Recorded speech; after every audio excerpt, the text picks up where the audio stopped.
Elena Morozova had lived her life on the edges of other people's power. She worked hard, spoke softly, and prayed that no one noticed her. At 26, she had already endured more than most: betrayal by her husband, abandonment in a foreign country, and 5 years of raising a child alone. Her son Misha was her anchor, her reason to keep moving even when the world seemed merciless. By day, she was a junior assistant at Volkov International, a company so vast it felt more like a kingdom than a business. She answered emails, ran errands, organized schedules, menial tasks that paid just enough to keep food on the table and the rent current for their cramped one-bedroom apartment. Her English was fluent but flavored with a Russian lilt that she tried hard to hide. She had learned early that accents made people categorize you, sometimes with kindness, more often with suspicion. But one morning, all her careful concealment cracked. The office buzzed as usual, keyboards clattering, phones ringing. Elena was bent over her desk, typing up a schedule for the CEO's upcoming trip, when her old Nokia phone vibrated. She shouldn't have answered. Calls during work were forbidden, especially personal ones. But the ringtone was her mother's, all the way from Moscow. Fear gripped her. What if something had happened? She pressed the phone to her ear. Elena, Misha, how is he? The doctor. Her mother's frantic Russian tumbled out too fast to stop. Mama, slow down, Elena replied, also in Russian, her voice rising with worry. He only has a fever. I'll take him later. Don't panic. When she lifted her eyes, the office had gone quiet. People stared, whispering, and standing in the doorway was Alexander Volkov, the CEO himself. Her blood froze. Tall, broad-shouldered, immaculate in a tailored suit, Alexander was known for being ruthless. His name inspired fear and awe. He had built empires, crushed competitors, and wore his authority like a second skin. To most employees, he was untouchable. And right now, he was watching her with eyes like tempered steel. You speak Russian, he said evenly, his voice carrying no warmth. Elena fumbled to end the call, her hands trembling. I apologize, sir. Personal matter. It won't happen again. Silence stretched. His gaze never left hers, sharp and unreadable. Then, with a faint curl of his lips, more an acknowledgement than a smile, he said, dismissed. Dismissed. She sank into her chair, heart pounding. Her mistake was fatal. Tomorrow she would be fired, and then how would she feed her son? That evening, Elena hurried home to find Misha curled up on the couch, flushed with fever but still smiling when he saw her. She stroked his hair, whispering in Russian, my sunshine, everything will be fine. But in her heart, dread coiled tighter. The next morning, instead of a termination letter, she received a summons to the CEO's office. She had never been inside before. It was vast, all glass and steel, overlooking the city like a throne room. Alexander sat behind a sleek black desk, his posture commanding. He gestured for her to sit. You didn't tell me you were Russian, he began. It never seemed relevant, she replied carefully. I keep my work and personal life separate. I don't like secrets, he said. Especially not in my company. Her stomach clenched. It wasn't a secret, just private. He leaned back, studying her as though she were a riddle. Do you know who I am? You're Alexander Volkov, CEO. And before that, his gaze sharpened. My family, she swallowed. She had heard whispers in the break room. Volkov wasn't just a corporate name.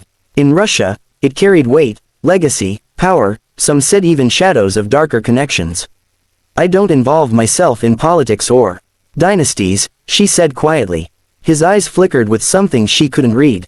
Then he said, almost casually, you have a son.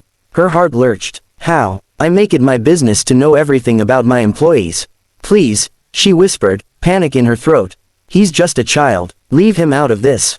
But Alexander didn't respond. He only gave her that same unreadable look. That night, Elena held Misha tighter, unable to shake the chill of his words. She checked the locks 3 times before going to bed. Still, unease gnawed at her. At dawn, she woke to silence. Too much silence. She rushed to Misha's room, his bed was empty. Panic shot through her veins. On the pillow lay a single note. Your son is safe. We need to talk. AV. Her world tilted. Her breath tore out in sobs as she clutched the paper. He had taken her child. Within an hour she was in the CEO's office again, wild-eyed and desperate. Where is he? What have you done with my son? She cried. Alexander rose, calm as ever. Sit down, Miss Morozova. I will not sit until you tell me where he is.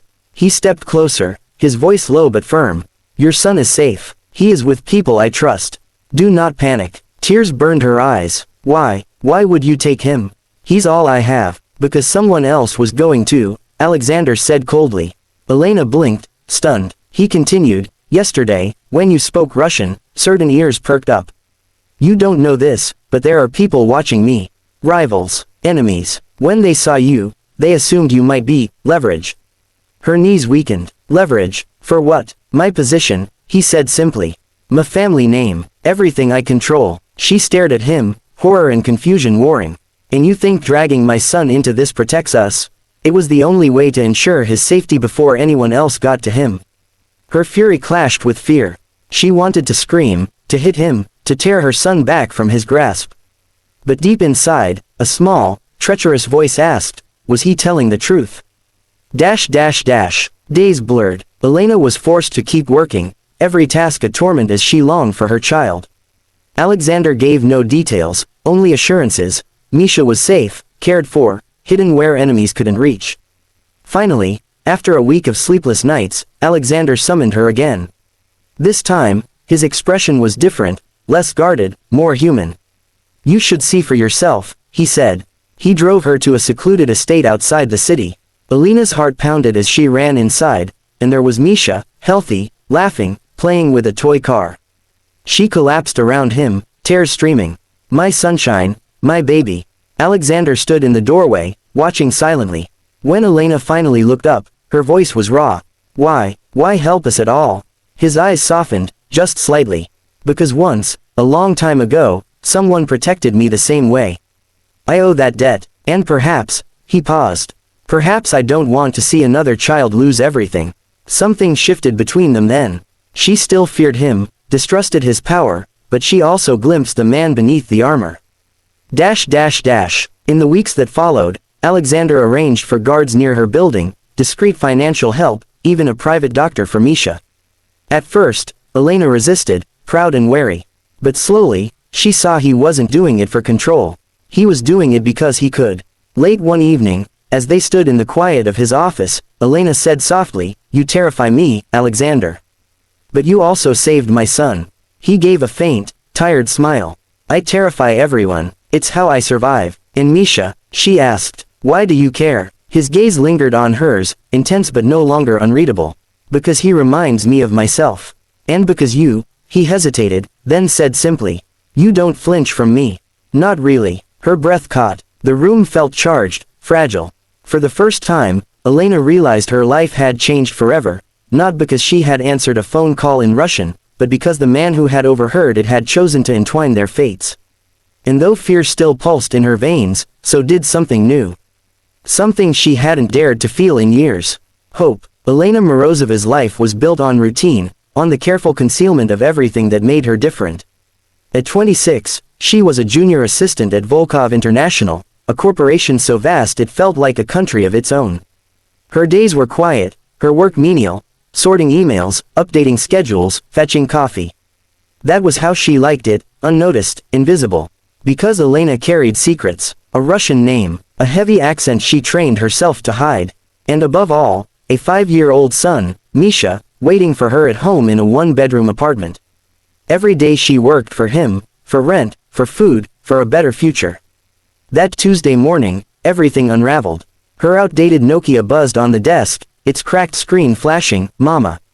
Elena froze. Her mother almost never called during work hours, unless it was urgent. She snatched up the phone, pulse racing.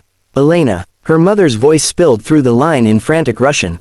"Misha, what happened?" The doctor said. "Mama, slow down," Elena answered quickly, forgetting herself. "He just has a fever. Nothing serious. I'll take him after work. Please, don't panic." The air in the office changed.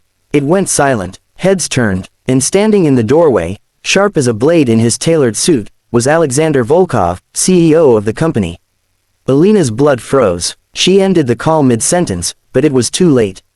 "You speak Russian," Alexander said, his tone flat, unreadable. Her mouth went dry. "I apologize, sir. A personal call. It won't happen again." He didn't answer at first, only studied her with eyes like tempered steel. His presence filled the room, silencing the whispers. Finally, he gave the faintest curve of his lips, a smile that wasn't truly a smile. Dismissed. The word struck like a hammer. Elena sat back at her desk, her hands trembling, shame burning her cheeks. That was it, she had destroyed everything. Tomorrow she'd be fired, and then what? Misha depended on her. That evening, she returned home to find Misha curled up on the couch, flushed with fever but smiling when he saw her. His little arms wrapped around her neck as she kissed his damp forehead. "My sunshine," she whispered in Russian, rocking him gently. "It will be fine. Mama will take care of you." But her heart churned with dread.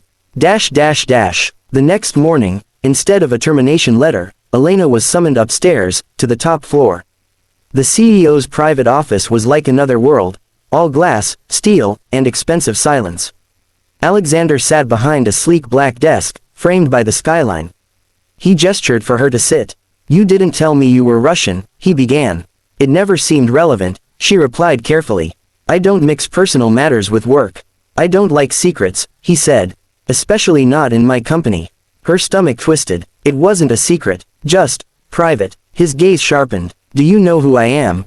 You're Alexander Volkov, CEO. And before that, my family." Elena hesitated. She had heard whispers. The name Volkov was more than a corporation, it carried weight in Moscow, whispered power, rumors of things darker than business. "I don't involve myself in dynasties," she said softly. He leaned back, studying her like a puzzle. Then his words cut through the air. "You have a son." Her heart jolted. "How? I make it my business to know everything about my employees." "Please," she whispered, desperation in her throat. "He's just a child. Leave him out of this." Alexander didn't reply. His silence was more terrifying than anger. That night, Elena locked every window and door, holding Misha close as though she could shield him from the whole world. Sleep came fitfully, her heart heavy with fear. At dawn, she woke to stillness. Too still, she stumbled to Misha's room. His bed was empty. On the pillow lay a single note. "Your son is safe. We need to talk. AV." Her scream tore through the apartment.